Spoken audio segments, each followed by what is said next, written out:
guy's cleared to fight, you're not going to go to a fighter on the Thursday fight. Just to let you know, there was an issue with a test. He was cleared to fight, but I just wanted to let you know. Psychologically, that's, if the board, if UCAD felt that, I don't know, he shouldn't be in the ring, or if this panel felt that he shouldn't be in the ring and he shouldn't be allowed to fight, he wouldn't have been allowed to fight. That was a process that went through. So if you have a problem with that, if someone else has a problem with that, you've got to speak to them, and this process has got to be followed. But that's what we do. I can't, contractually, by the way, I can't pull a fight when both guys are cleared by a testing agency, both guys are cleared by the commission. How can I physically do that? Okay, he's cleared by UCAD, he's cleared by VADA, he's licensed by British Boxing Board of Control.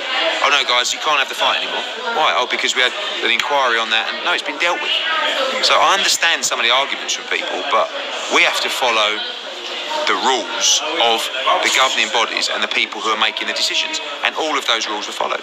You know that, yes, Dillian Whyte is a matchroom fighter, and I will back our fighters. You also know my view, which I've been very outspoken on fighters failing drug tests. This is not 3 samples, 3 injections, 3 dosages. This is something like the lengths between when you talk about a Jarrell Miller incident and this incident aren't even,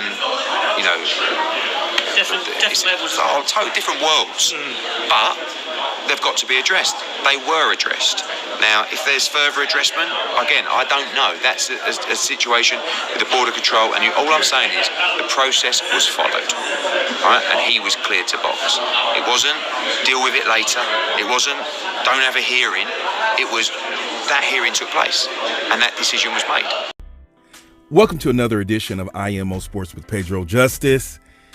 There you heard excerpts from Eddie Hearn's interview with IFL.